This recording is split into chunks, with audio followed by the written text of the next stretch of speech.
Saludos estudiantes de séptimo grado, familias y profesores. Bienvenidos a este espacio donde vamos a compartir juntos y transitar por la enseñanza de la historia antigua y medieval. Recordamos, como se ha explicado en otros espacios, que esto constituyen orientaciones para consolidar, sistematizar aquellos contenidos que ustedes ya recibieron en sus clases en cada una de sus instituciones educativas. Además de este objetivo, pretendemos también un poco ir preparándolo para la realización del ejercicio final de la asignatura, que como ustedes conocen también es un seminario integrador. Por tanto, los contenidos que vamos a trabajar aquí están en función de esos dos elementos fundamentales. Primero, a consolidar, para que usted reafirme esos conocimientos que adquirió en clase. Y segundo, también ir preparándolo de manera que le sirva para el ejercicio final de la asignatura, que será un seminario integrador. En el encuentro de hoy nos proponemos entonces hacer un recorrido de manera sintética por el reino de los francos, el inicio del régimen feudal en el desarrollo de la humanidad. Les sugiero que anoten en sus libretas este subtítulo que vamos a trabajar, porque además, sobre todo, vamos también a dedicarnos esencialmente a los siguientes temas o contenidos esenciales. Vamos a compartir junto con ustedes hoy el señorío feudo, las clases sociales, cuáles fueron esas clases que ustedes recordarán que va a identificar el sistema social por el que atravesó la humanidad el régimen feudal. Además vamos a ver como forma de explotación que también se dan en este sistema o en este régimen social, las rentas en trabajo y rentas en especie, en la que vamos a tener la posibilidad, juntos entre ustedes y yo, de poder explicar en qué consistían estos métodos de explotación. Y vamos a ir viendo también cómo se organizó el feudo en su organización económica y por qué entonces la economía del señorío es, como ustedes conocen y recordarán, era natural y cerrada. Les sugiero que estos contenidos, muchachos, estudiantes, no lo tomen en su libreta, porque las actividades que vamos a orientar estarán en función también de dar respuesta a esos contenidos. Por tanto, nos proponemos para esta semana tener como objetivos fundamentales a vencer, es decir, que las actividades que vamos a orientar estarán también en función de que ustedes puedan describir las escenas de la vida de los hombres en el señorío feudo. Vamos a explicar, como les decía, la renta en trabajo y en especie, y vamos a caracterizar la organización económica del señorío feudo. Estos son los objetivos que durante esta semana usted debe ser capaz de vencer en casa cuando esté realizando las actividades que posteriormente van a ser orientadas. Desde luego, estos objetivos no es para que usted, estudiante, lo note en su libreta, sino para que tenga idea de qué es lo fundamental que usted durante esta semana va a vencer a través de la realización de las actividades. Vamos a trabajar con el libro, con la bibliografía básica de la asignatura, el libro de historia antigua y medieval, que pueden ver en las páginas que va a estar este contenido esencialmente, de la página 65 a la 69. Les pido que anoten en sus libretas esas páginas para que puedan ubicar el contenido que vamos a estar desarrollando durante toda esta semana. Por tanto, quizás ustedes, familia, tengan en casa también el acceso a alguna plataforma digital y pueda acceder al portal educativo del Ministerio de Educación Cubaeduca, donde están los contenidos vinculados también con esto, y pueda tener otros recursos que propicien también profundizar en estos contenidos que vamos a trabajar. Pero esencialmente estamos orientando que las actividades que vamos a hacer hoy sean todas por el libro de texto, partiendo de que no todos tenemos la posibilidad de acceder a esas plataformas digitales. Me gustaría entonces que piensen en esta pregunta. ¿Recuerdan ustedes, y sé que lo saben, quiénes eran los hermanos y cómo vivían? Desde luego, en la página del libro, en la página 65, podemos ver allí, ustedes pueden ir conmigo también a la página 65 del libro.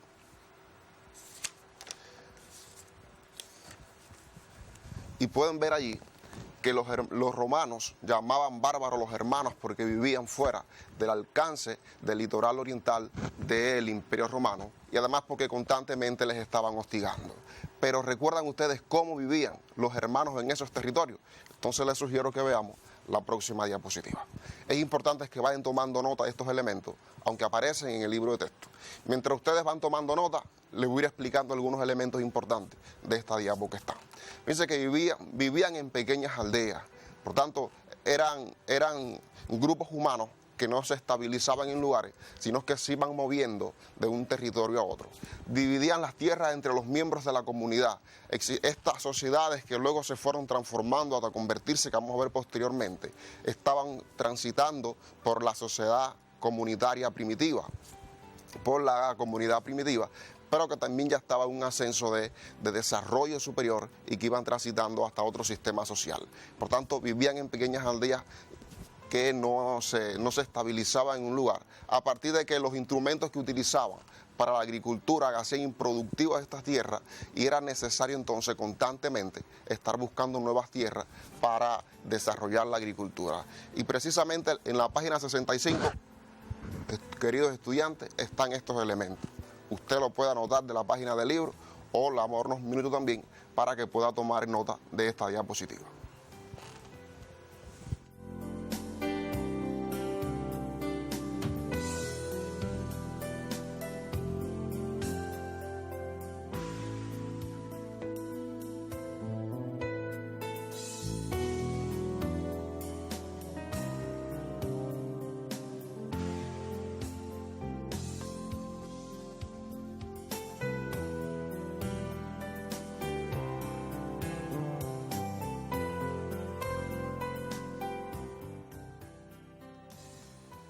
En la próxima diapositiva pues seguimos viendo también de algunos elementos que identifican a estos grupos humanos. Fíjense que les decía que la actividad económica que desarrollaban ellos era la agricultura fundamentalmente, y que los instrumentos que utilizaban para ello eran rústicos y constantemente hacían improductivos esas tierras, por los que se veían entonces en la necesidad de nuevas tierras. Es por eso que vivían entonces transitando de lugar a lugar para ir conquistando esas nuevas tierras. Pero esa necesidad, queridos estudiantes, de adquirir nuevas tierras también trajo como resultado, y fue la causa fundamental por la que motivó la migración hacia territorios del Imperio Romano. Quizás ustedes recordarán que el Imperio Romano estaba atravesando por una crisis que estaba en decadencia a partir de la propia improductividad del trabajo esclavo que se estaba dando en este sistema esclavista. Por tanto, era importante que usted además comprenda que para lograr conquistar esos territorios del Imperio Romano le era necesario unirse, y lograron a través de esa unión que se fueron dando la formación de verdaderos pueblos, entre los que se encuentran precisamente el reino de los francos, que es a lo que vamos a dedicar entonces el encuentro de hoy. Por tanto, esas son características que ustedes recordarán que caracterizaban a los germanos antes de convertirse en ese gran imperio, en ese gran gobierno del reino de los francos. Les damos unos minutos para que terminen de tomar nota de estos elementos también.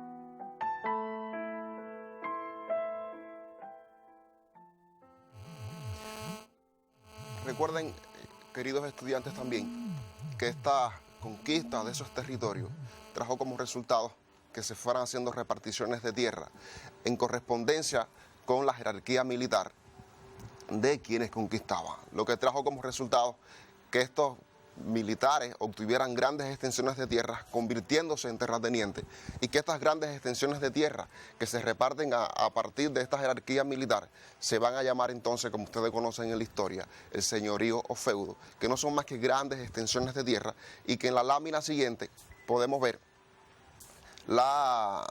el mapa que ilustra este reino de los francos, que se ubicaron generalmente casi todo. Fíjense que el reino de los francos, recuerden muchachos, que logró conquistar casi todo el imperio del occidente romano, que además estaba en decadencia, recuerden, excepto la península ibérica y la parte de Italia. Por tanto, en esa conquista y en esa repartición de las tierras se hicieron a partir de las jerarquías militares, y algunos llegaron a convertirse en terratenientes a partir de las grandes extensiones de tierra que obtuvieron, y que estos se forman de esta manera, como ustedes conocen también, los señoríos o feudos. Les muestro a continuación que pueden ver en su página número 67 ese plano del señorío o feudo, cómo estaba conformado un señorío feudo.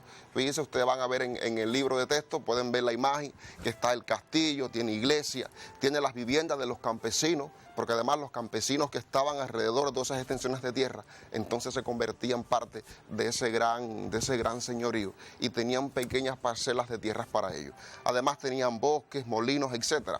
Les sugiero que ustedes observen esa lámina, porque a partir de la observación de la lámina que está en el libro de texto y de la información escrita que aparece, les sugiero entonces que realicen la siguiente actividad. Lee de la página 66 y 68 del libro de texto y completa el siguiente cuadro. Vamos a poner en la parte superior modo de vida en el señorío, cómo se vivía en ese territorio. Por una parte el señor feudal y por otra parte el campesino dependiente. Entonces le damos unos minutos para que ustedes noten esta actividad para que puedan responderla posteriormente.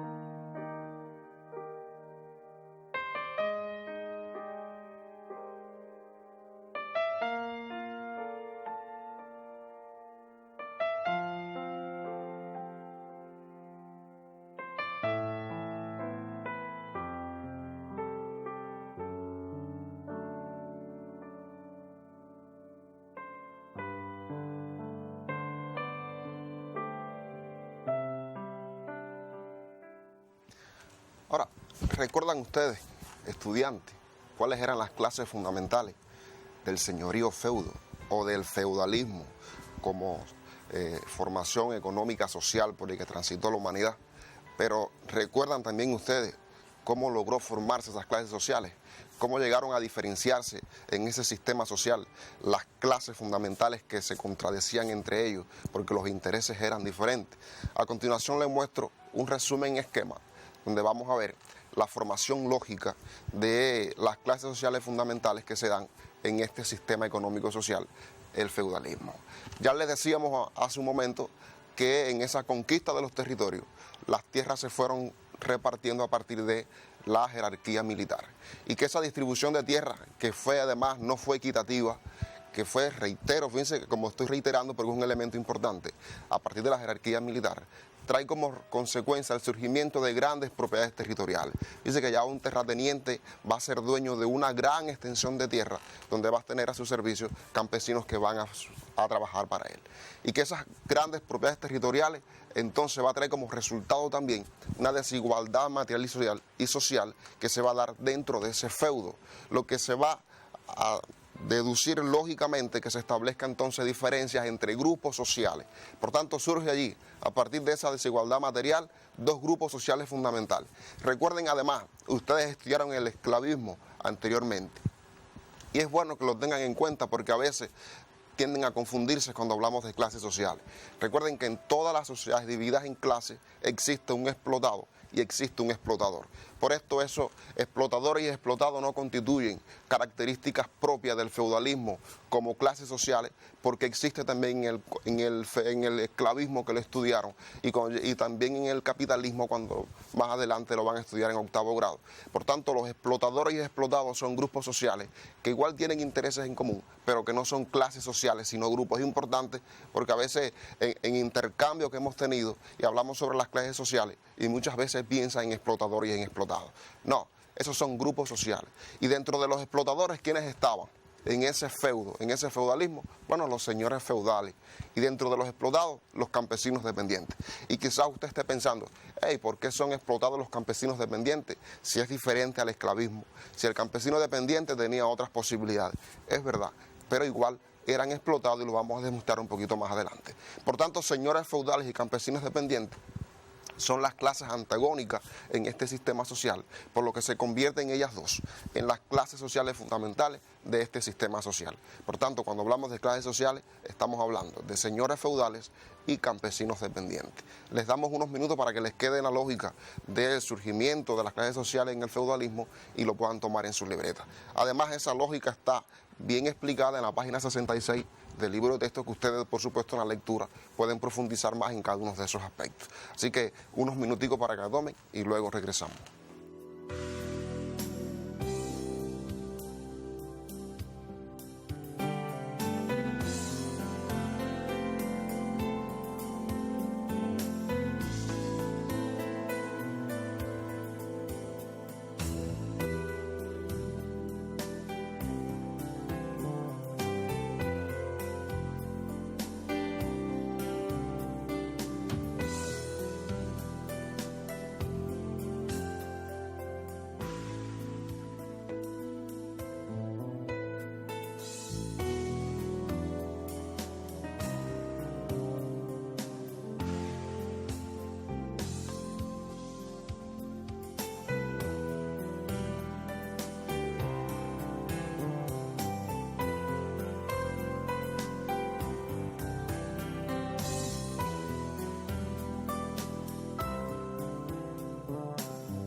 Ya hemos refrescado también cómo surgen las principales clases sociales del régimen feudal. Desde luego sé que ustedes lo conocen, pero lo que estamos sistematizando, porque es bueno también consolidar y aprender estos contenidos que ya lo tenemos. Pero me pregunto también, bueno, ¿y de qué métodos o de qué vías o qué mecanismos utilizaba entonces el señor feudal para explotar a los campesinos dependientes? Porque recuerden que eran explotados también en este sistema social. Tenían otras posibilidades que ustedes los conocen. Podían tener familia, claro. Tenían parcelas, pequeñas parcelas de tierra que les correspondían a ellos. Pero ¿acaso no eran explotados también ellos por el señor feudal? Entonces, en correspondencia con esto, les propongo la siguiente actividad. Lea de la página 66 y 67 del libro de texto y complete el siguiente esquema. Forma de explotación feudal en el señorío. Fíjense, ustedes van a completar aquí, y le estamos poniendo las rentas, renta en trabajo, renta en especie y los impuestos. Por tanto, van a poner en qué consistía el trabajo, en qué consistía la especie y en qué impuestos debían pagar estos campesinos dependientes. Para que vayan viendo también, queridos estudiantes, y refrescando, que eran sometidos también a cruel explotación y a una desigualdad de vida diferente a la que tenía el señor feudal. Por tanto, cuando usted sea capaz de completar el cuadro anterior, se va a dar cuenta cuán lujosa era la vida del señor feudal y cuán difícil y cuán incómoda era la vida también del campesino dependiente en el mismo espacio geográfico de vida, porque además ambos vivían en el mismo espacio, eran todas unas grandes extensiones de tierra que conformaban ese señorío y allí ambos tenían diferentes de vida diferentes. Por tanto, vamos a completar en el siguiente esquema en qué consistía entonces la renta en trabajo y en qué consistía la renta en especie y qué impuestos además de eso debían pagar los campesinos dependientes. Damos unos minutos también para que tomen esta actividad en su libreta y la puedan responder posteriormente.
Fíjense, estudiantes, que es importante y quiero que anoten bien. Primero, cuando ustedes completen este esquema, que van a poner en qué consistía la renta en trabajo, en qué consistía la renta en especie, y van a completar también los impuestos que debían pagar los campesinos dependientes, les pido que luego hagan una explicación de por qué constituían estas herramientas forma de explotación al campesino dependiente. ¿Por qué podemos decir entonces que la renta en trabajo constituye una forma de explotación? ¿Por qué podemos decir que la renta en especie constituye una forma de explotación? ¿Y por qué podemos decir que los impuestos que debían pagar los campesinos dependientes constituía también una forma de explotación? Por tanto, cuando usted complete el cuadro, querido estudiante, entonces le sugiero que haga un cierre, cuando usted pueda elaborar con sus propias palabras, a partir de lo que completó, por qué estos constituyen forma de explotación al campesino dependiente en el régimen feudal. Por tanto, le sugerimos además, ¿recuerdan ustedes cómo era la economía del señorío o feudo? ¿Por qué era natural y cerrada? Esta es una de las características fundamentales que va a caracterizar, disculpen la redundancia, al régimen feudal en su etapa de formación. Una economía natural y cerrada. Pero ¿recuerdan ustedes por qué era natural y cerrada? Entonces les sugiero ver la próxima diapositiva, donde le hacemos un pequeño resumen y que usted puede profundizar en ello en la página 68 del libro de texto. Y se recuerden que no existía la división del trabajo por especialidades. En ese señorío feudo, por eso usted conoce que el señorío, a la vez que era granja, también era taller, porque no existía esa división por trabajo y especialidades, sino que los campesinos dependientes tenían que hacer cuantas necesidades existieran en ese señorío. Por tanto, a la vez que un campesino debía trabajar las tierras, también debía desarrollar alguna actividad de artesanía, porque no existía esa división del trabajo. Segundo, lo que se producía en el feudo era para el consumo interno. La preocupación del señorío era la subsistencia propia e interna de ese señorío. Por tanto, no se producía para la venta. Esto traía como resultado que no se desarrollara el comercio entre los distintos señoríos. Y cuando se comercializaba algo, ustedes recordarán que lo más que se comercializaba era la sal. Por tanto, los productos de primera necesidad, y que eso contribuiría además a desarrollar la sociedad, no se hacía porque esa economía era para subsistir y para el desarrollo interno de los señoríos o feudos. Recuerden que esta fue una de las grandes características o de los grandes elementos que condujo y que contribuyó a la formación de las ciudades, a la creación, al renacer de las ciudades, era precisamente el comercio, la gastronomía. Y entonces, ¿qué trae como resultado este tipo de economía en esta sociedad feudalista? Te propongo para esto la siguiente actividad. Ejemplifica las consecuencias que para el señorío tuvo la existencia de una economía natural y cerrada. Ejemplifica las consecuencias para el señorío la existencia de una economía natural y cerrada. Desde luego, si no se producía para la venta, para el comercio, para intercambiar con otros territorios, si lo que se producía era solamente para subsistir en ese señorío, bueno, habrá traído esto consecuencias positivas o negativas para ese señorío. Les sugiero entonces que anoten la actividad para que posteriormente las puedan responder también, que aparece en la página 68 del libro de texto.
Bueno, estudiantes, espero que hayan tenido tiempo de copiar las actividades que les hemos indicado para la casa.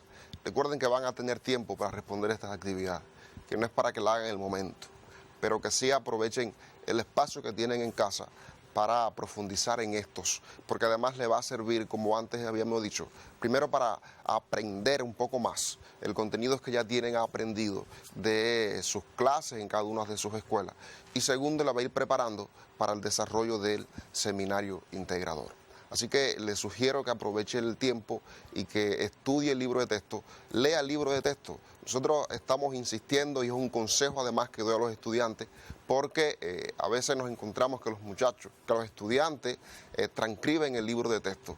Y lo que queremos es que usted, querido estudiante, sea capaz entonces de, con la información que le ofrece el libro, elaborar su propia respuesta. No transcriba el libro porque no le va a ser útil, no le va a ser resultado el aprendizaje final. Elabore su propia respuesta. Cree usted su propio criterio a partir de la información que le ofrece el libro de texto. Usted, familia, también puede contribuir a que el estudiante realice estas actividades. Dosifíquele el tiempo. Recuerde que es un adolescente que está en casa y que también debe jugar y hacer otras actividades. Pero dosifíquele el tiempo para que él pueda realizar con éxito estas actividades que van a contribuir también a su formación integral. Usted puede comprobar si el niño hizo las actividades o no, si el niño estudió o no. Y le sugiero algunas ideas de cómo puede realizar esta. Pregúntale al muchacho, bueno, ¿por qué el reino de los francos se formó precisamente en la parte occidental del Imperio Romano? ¿Qué resultados trajo para los campesinos dependientes en la explotación a que fueron sometidos? Ideas como estas son las que usted puede preguntar, querido estudiante. Entonces hasta aquí, espero que haya sido provechoso este espacio. Nos volveremos a ver la próxima semana para seguir juntos por la historia antigua y medieval. Muchas gracias y hasta entonces.